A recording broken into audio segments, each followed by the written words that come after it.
right. Thanks for being here. A few weeks ago, I made a video about the books that I've read so far in Q1. Seeing as we had just entered Q2, I think it was the first week of April that I put that video out. Um, and I had mentioned how I didn't think I was going to make a video about the books that I planned on reading this year because it's always changing. Like I'll have a book in mind, and as I'm reading the book that I'm on, or the two books that I'm reading, because I like to read a few books at a time, usually just because I'll get so eager to read the next thing, and I want to be able to think about what I'm currently reading instead of getting too excited for the next. And so I've found that actually adding two or three, books into the rotation. Normally I cap it off at three at a time. But typically I'm reading a few books at a time just because I'm always thinking about what's next as I get, usually through the halfway point of the one that I'm on. And that can change as I'm reading a book. For instance, the first book that I'm going to talk about here today, I've been planning on being my next book probably for the past 6 months. And then I keep changing my mind and moving on to something else. Um, and so this list that I'm going to share with you today is like what I'm expecting to read, what I've been thinking about this year, what I'm really excited about out of the books that I've got in my library right now. But it is subject to change. I might not get to all of these this year. I've got some ambitious ones, excuse me, that I'm really excited about, and I really want to make sure that I get to this year. But they're very, very long. I mean, one of them is it's not only long but really, really heavy. So it's probably pretty dense, and yeah, so I'm really excited about that. But I wanted to share the game plan here, and if I actually get to all of these, then it's going to put me at 20 for the year, to where last year I was at 15, and that's just novels. I also read short stories and graphic novels surrounding that, and I might do a short story video at one point. But let's get started here. So the one that I was talking about, the one that I've been planning on reading for the past 6 months, but just keeps getting put on the back burner, is Harry Potter and the Half-Blood Prince. And not only am I extremely excited to read this book, it's my favorite movie out of the series. And so I think that it's going to end up being my favorite book just based on what people have told me. It's all about Harry, discovering, the background and different, dark secrets about Voldemort, or Tom Riddle, as you might call him. And I just think it's going to end up being my favorite. It ends up being a lot of favorites for people who have read it. Again, this is the first time I'm going through the Harry Potter series as an adult, actually just in general. So I was into the movies as a kid. I love them. I probably watch them all, cycle through them all at least once a year. And once I started reading, Harry Potter was one of the first series that I picked up, and this is the one that I'm on. I might get to the Deathly Hallows this year. I might, because, when I read the last two, the Goblet of Fire and the Order of the Phoenix, I pretty much read those back to back. I think I had one book in between, but I read those back to back just because I really enjoyed the Goblet of Fire, and then I really enjoyed the Order of the Phoenix. And so what I'm going to do with this is, once I read this, I'll actually do a full book review on it, and then I'll do a book review on the Deathly Hallows, and then what I'm going to do is go back and reread the first five, because I have these really, really nice copies that are very graphic oriented that were put out recently. You might have seen them, and they've been putting them out every year the past couple of years, and they're up to the fifth one. And so I have that, and so I'll go back and reread those with the images, so I can experience the books that way, and then just give a thorough review once I finish the book, right as I finish it. So Harry Potter and the Half-Blood Prince, can't wait to read that one. Okay, so I'm going to go through a bunch of Stephen King books, of course, because there's going to be a lot of Stephen King books that I plan on reading this year, as he is one of my favorite, if not my favorite authors up to this point. And yeah, I love Stephen King, and I bought a bunch of his books last year, really over the past couple of years, but I have a lot of the really good ones that I'm really excited to read. And one of the classics is going to be coming up here, Cujo.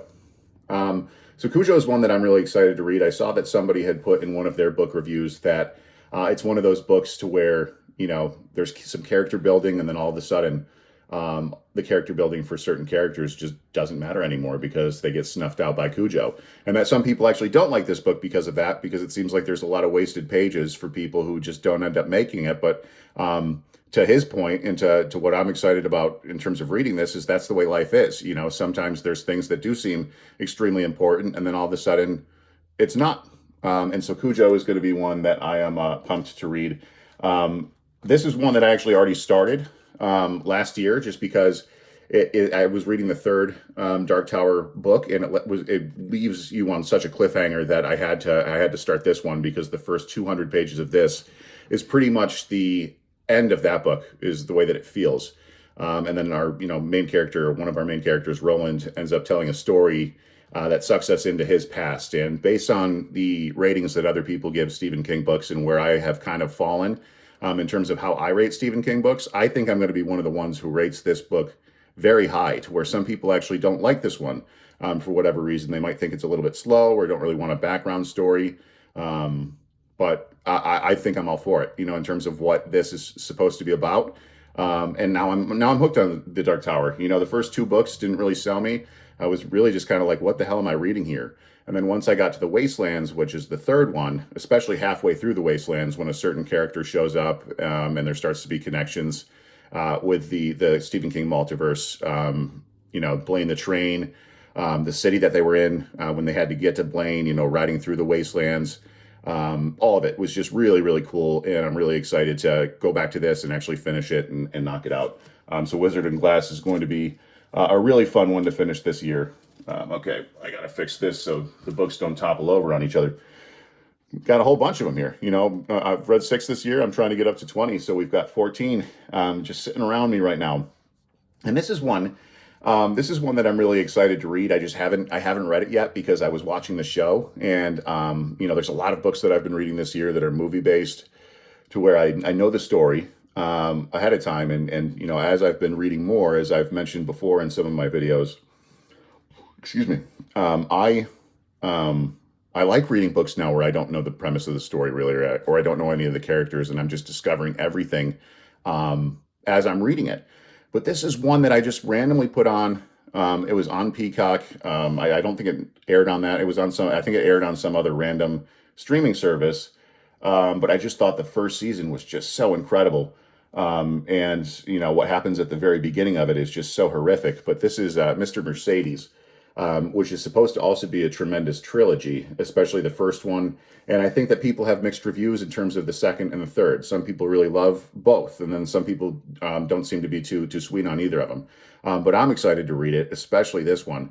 And it's one of Stephen King's books. He's had a few more since, like with Later, he went into crime. But this is, I think, one of his first attempts at writing a detective story. And it's about a detective who comes out of retirement because this criminal mows a bunch of people over with his car, just runs right into a crowd. And so this detective is brought out of retirement to help take him down. I loved the show. I thought it was really, really good, and I'm excited to read the book. Again, I think it's won a bunch of awards, and people have really liked that one, and I'm really excited to read it because I think it's supposed to be just like the first season of the series, and I think it kind of takes a turn in terms of the quality and how it connects and really relates to the next two. So we'll see with that one, but I'm excited to start that series at least. This is another one that I keep meaning to read, and then I end up just kind of putting it off. I don't know why, because most people have this as like their number one Stephen King book that's ever been read. I just, for whatever reason, will get out of the mood to read. Like I was reading some, actual nonfiction historical books the beginning of this year, and so I kind of wanted to get out of the history mode, even though this is a fiction. But 11/22/63. It's about an English teacher who goes back. I think it's about an English teacher who goes back in time to stop the JFK assassination, but then finds that changing things of the past isn't really as easy as you think it might be. And apparently, this is the best Stephen King book. That a lot of people have this at the number one spot, like I said, on their lists. Everyone likes this book. People who don't really, read Stephen King very often. I've seen some people who were just trying Stephen King out, and they read this and they recommend it to a bunch of people, and they don't really like some of his other works. And then people who love Stephen King loved this book. And so I'm really excited to read this one. This is one of the more ambitious ones just because it is one of the thicker ones. For some reason, though, my copy, and maybe it's just because I had it at the bottom of a pile, just kind of sitting. I think the pages might have gotten either smushed together or I don't know. Maybe the print is just a little bit different because I got my brother a copy and his is like much chunkier than this. And it is a chunky book. And I looked and, I have all the same pages. But really excited to read this one. Really excited to do a review on it. The content is right up my alley. I love the the whole JFK, thing. I actually went down to Dallas for a work conference one year, and I made sure to stop and see the site where he was assassinated, and it's really moving. It's really powerful being down there, and it's a surprisingly small spot. On TV it looked a lot bigger, and then I was like, wow, the grassy knoll, like, this is it. Um, but yeah, and there's always these crazy homeless guys who are trying to sell newspapers about the conspiracies too. And I bought one. I've got it in my drawer over there, and it's I don't look at it, but whatever. Paid a guy $5, got a cool newspaper on the conspiracy. And next up is Stephen King, Under the Dome. This is a really, really chunky one. This is probably his longest book, I think. I think it's his longest book. I think it's longer than both The Stand and It, but maybe not. I'd have to look at the page count again. But it's about a town that gets put under this dome for some reason. They're cut off from the rest of society. And quickly, I guess, chaos starts to happen. You give people their own kind of power, or people think that they can take it within a society, and there's not any rules anymore. Some things can go down. I think about when I was in Chicago during COVID, and I was in Lincoln Park, and, people started to bleed into Lincoln Park and smashing up windows and shops and things like that, to where Lincoln Park was considered a really safe area. And it just, the city seemed to erupt when that kind of stuff started happening on the right, Yeah, I remember walking out of my apartment and seeing a bunch of places that were boarded up from the chaos of the night before. And I was just, up in my studio apartment, didn't hear any of it. But walking out, it was very surprising. And I think that that's the kind of stuff that happens in Under the Dome.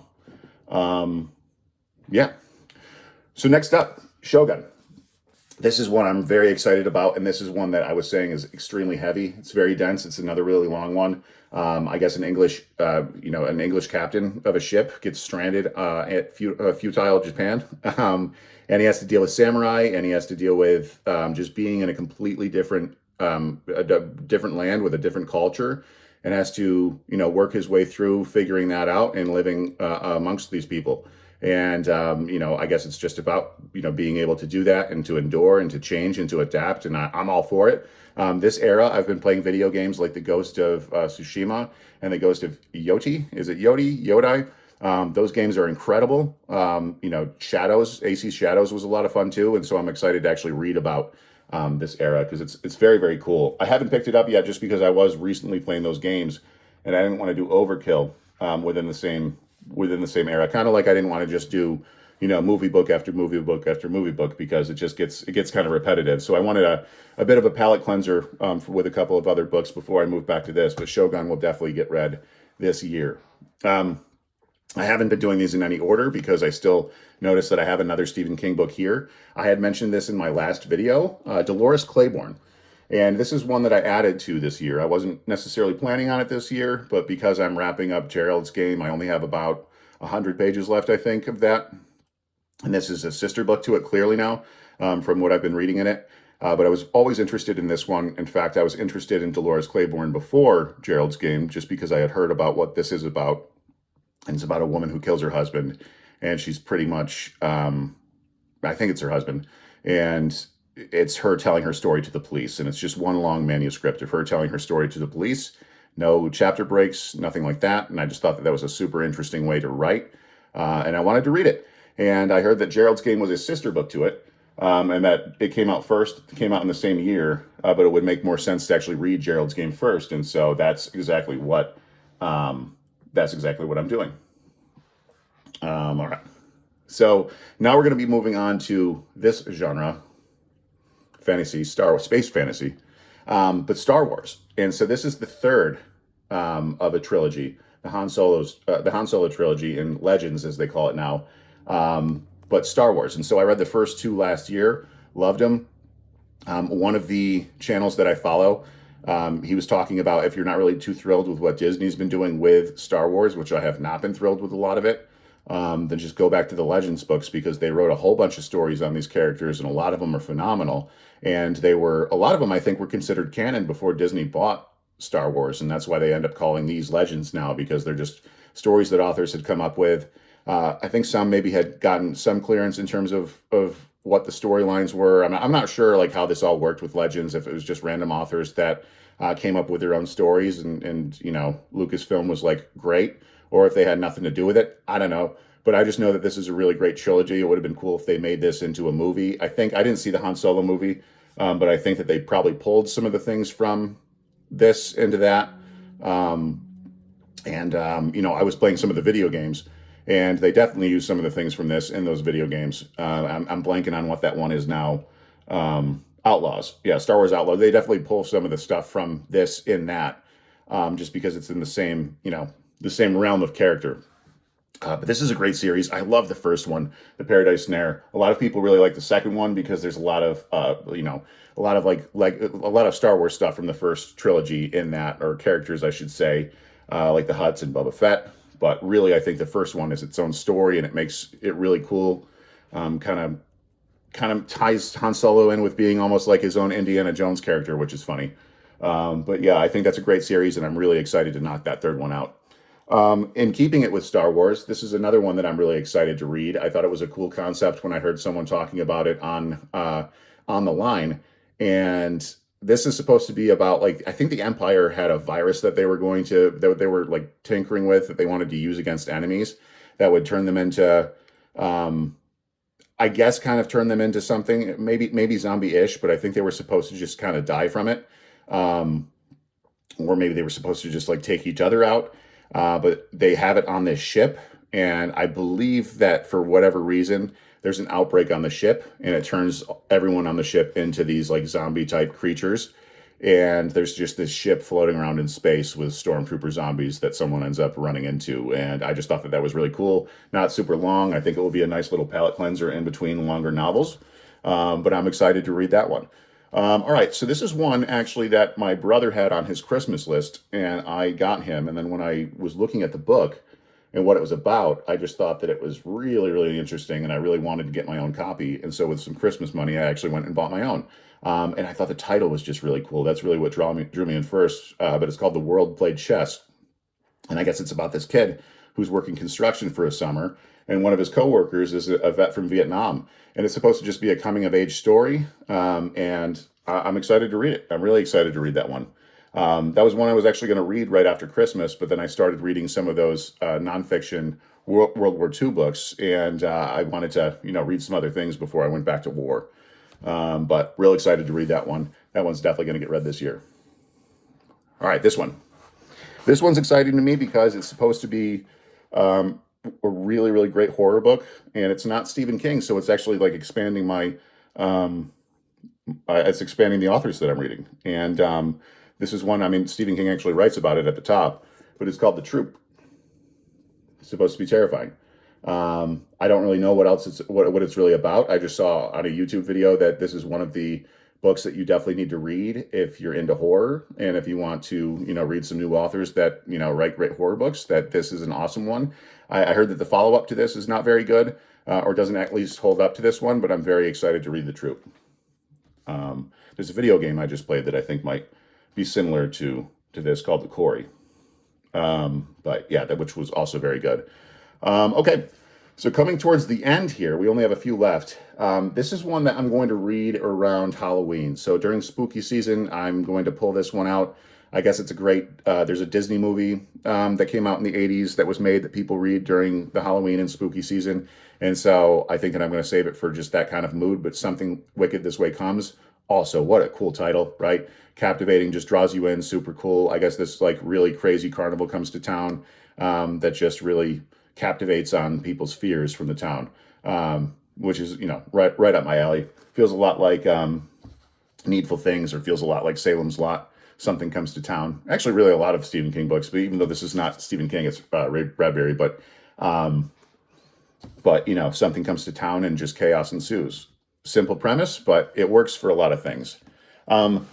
This one is also going to be saved for spooky season. I started it, and I'm about halfway through last year, and I didn't get to it. And then once Christmas came around and everything, I just wasn't really all that into it anymore. And it's also kind of hard to read. Like it's written, because it was written in the 1800s, and I think that they really wanted to try to write pretentiously. Because I looked it up, I'm like, did these people really talk to each other, like when they were sitting there having coffee and tea together?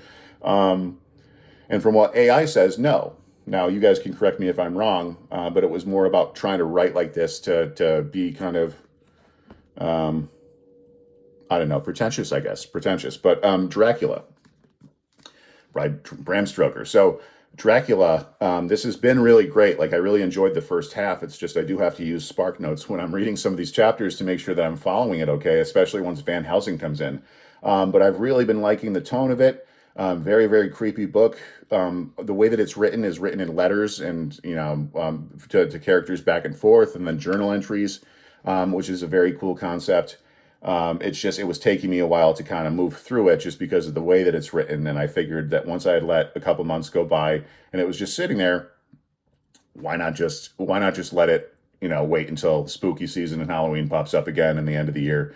So I'll come back to this one. I am really liking it. It's just one of those, and I don't know if you guys have books like this to where you start them and then you shelf them. You're not like, it's not a DNF. Definitely want to finish it, but you have to go back to it, and you're not really necessarily into a rush to go back to it. And that was me with Dracula. But the tone of it is really, really great. And when this one actually has a bunch of images in it, it's a nice copy.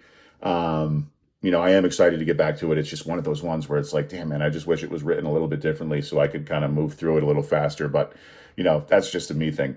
Okay, and so I had mentioned that I have a few books that I'm still reading, and those are Gerald's Game. Okay, so I talked about that one quite a bit, and that was actually at the bottom of the pile here, so I'm not going to pull it up. But that one I've talked about quite a bit, to where she's strapped to her bed in an act of kinky sex gone wrong, handcuffed to her bed. Excuse me. Her husband dies of a heart attack as they're trying to accomplish this act.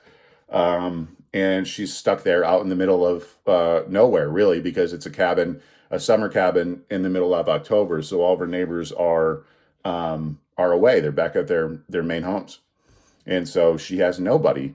And the only problem is that the house is completely open. So not only is it unlocked to where someone could just walk in and open the door if someone happens to be in town, but also things can just walk in. They don't need to have thumbs, and that's all I'll say.